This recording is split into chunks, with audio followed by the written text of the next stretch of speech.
Today I want to show you how Neville Goddard uses revision to manifest magic. And as always, I want to start this episode with a direct quote from Neville Goddard so that you can get a feeling of what the power of revision truly means directly in Neville Goddard's words. Revision is the greatest importance when the motive is to change oneself, when there is a sincere desire to be something different, when the longing is to awaken the ideal active spirit of forgiveness.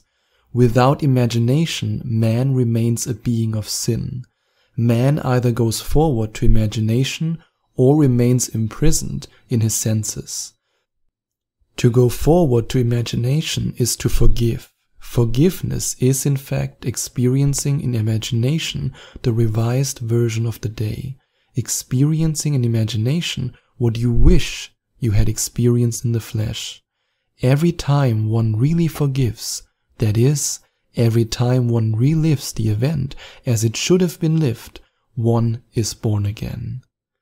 I mean, these words are truly powerful. When I read this quote for the very first time, I had to read it again and again and again, especially the last part of this quote. But let's first talk about revision before I then give you practical tips on how you can also use this concept in order to manifest what you want and how you should be using it every day.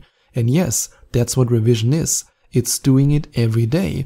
And that's why I always say that since my symptoms started from my health issue, which then led to my healing journey, which you can find out more about by listening to one of the episodes that I already published, where I talk about my physical illness and about my healing journey and about how I manifested health and wholeness.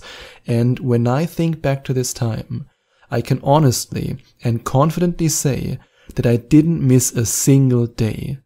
The moment I became aware, the moment the universe provided me with the teachings of Neville Goddard and then provided me with the teachings of Dr. Joe Dispenza, that was the moment when I never looked back.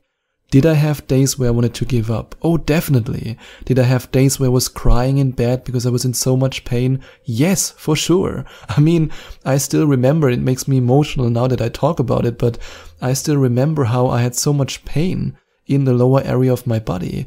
When I put my boxer shorts on, I was screaming in pain.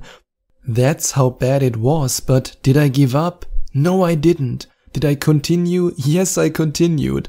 Did I sometimes stop a meditation after 10 minutes, broke down crying, and tell myself that it will never change, that I will always be like that I will never experience healing, that I will never go to the gym again, that I will never play basketball again, that I will never fully enjoy my life again? Yes, it happened more than once. However, I still continue to persist, and I know that when it comes to the specific quote that I just shared with you, Neville Goddard doesn't talk about these dramatic incidents, but I want to mention them because it's always easy to revise when everything is great. It's always easy to go in your meditation and to say, oh yeah, life is good, when your external world is already the mirror of what you want to experience. Then of course it's very easy, but the moment, and that's why I always say it counts when you don't want to do it, the moment it counts the most is when you don't want to revise, is when you listen, for example, to this episode and you want to cry, you want to scream, you want to punch something or someone, hopefully not someone, but let's say you want to punch the wall. That's when revision matters the most. It matters the most when you don't want to do it. And that's also, as Neville Goddard says it, and this leads me to the most beautiful part of this quote, and also the most beautiful part of understanding the true power of revision, and that's that revision is forgiveness. And to be honest, while I'm talking about this resonates so much with me on a deep emotional level that I'm tearing up right now while I'm talking to you, and you might still be thinking, forgiveness, what does revision have to do with forgiveness? But right now I really urge you, if you don't understand it fully and feel it fully in your heart, what revision has to do with forgiveness, then I invite you to listen to that episode again and again and again until it goes bing in your brain and especially in your heart and you feel, oh God, now I get it. Now I know what Neville Goddard means. Forgiveness, and I want to again quote what he says, forgiveness is in fact experiencing in imagination the revised version of the day, experiencing in imagination what you wish you had experienced in the flesh. Remember what Neville Goddard said before in this other part of the quote. Without imagination, man remains a being of sin. What does it really mean to sin? Think about it. This is a big revelation. For me, this was one of the biggest aha moments, and I truly hope that I can communicate that to you in a clear and precise way. If not, Jesus, then reach out to me. Send me an email to sebastian@affirmation2manifestation.com. I will answer your email. Let me know, hey, I still don't truly get what it means to forgive. I don't get what it has to do with revision, but I really hope that you understand it after I now maybe a little bit too passionately talk about it, but please excuse my passion when it comes to that subject. This was for me one of the biggest revelations, the biggest realizations, the biggest moments of, yes, I see the light. I see the light at the end of the tunnel. Because living in sin means that you are not living in the imaginary act, that you are seeing your physical reality as your reality. This is sin. The definition of sin is, as Neville Goddard quotes here, without imagination, man remains a being of sin. And always remember the time where Neville Goddard said that. So if you are a woman, it's also true that without imagination, woman remains a being of sin. Always keep that in mind. So yes, without imagination, you remain a being of sin. So this means that the biggest sin that you can commit is to accept your physical reality as your real reality, even though your real reality is and will always be the imaginary act, because that's what creates your real reality. And now let's take things further with forgiveness, and that's where I get goosebumps when I talk about it and where I get really emotional. And that's the sentence that he says there. Forgiveness is in fact experiencing in imagination the revised version of the day, experiencing in imagination what you wish you had experienced in the flesh. So in other words, don't beat yourself up. Don't be angry at yourself for not living in the imaginary act. Don't be sad about the fact that right now you don't have what you want. You don't live the life that you want to live. Don't beat yourself up for it. Don't be hard on yourself. And this now truly is the key. Because when you then go back in the imaginary act and you then revise the day that you've experienced or the week that you've experienced, the month that you've experienced, and you then create the imaginary act of how you wanted it to be and how you want it to be in the future, that's when you then experience it in your imagination in the same way as you want to experience it so bad in the flesh. That's forgiveness. Because every time one really forgives, as Neville Goddard says it, that is every time one relives the event as it should have been lived. One is born again. Now think about how much pressure that can lift off your shoulder, and think about how many days you've beaten yourself up, how often you said, God, no, this day wasn't the way I wanted to be.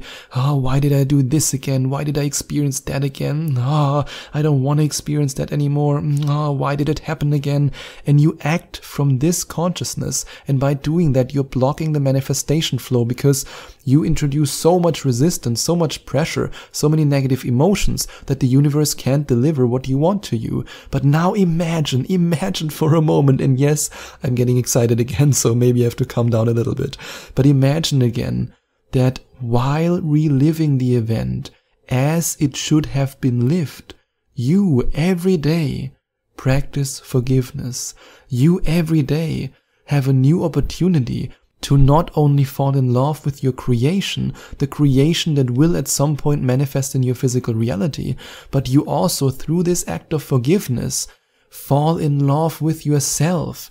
Because forgiving ourselves for our sins, and remember, the biggest sin that you can commit is to not live in the imagination.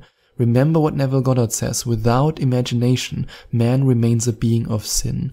And by forgiving yourself, by going in the imaginary act again and again and again, you are also at the same time falling in love with yourself, because forgiveness leads to healing. You are falling in love with the person that you become and the vision that you create, and even more importantly, you learn to be compassionate with yourself. You learn to value yourself. You learn to be good to yourself by practicing forgiveness, by realizing that by every time you go into the imaginary act and you revise, you practice forgiveness. And this can lead not only to incredible manifestations, but also to a feeling of inner calmness, harmony, and peace. And that's a state that makes manifesting so easy.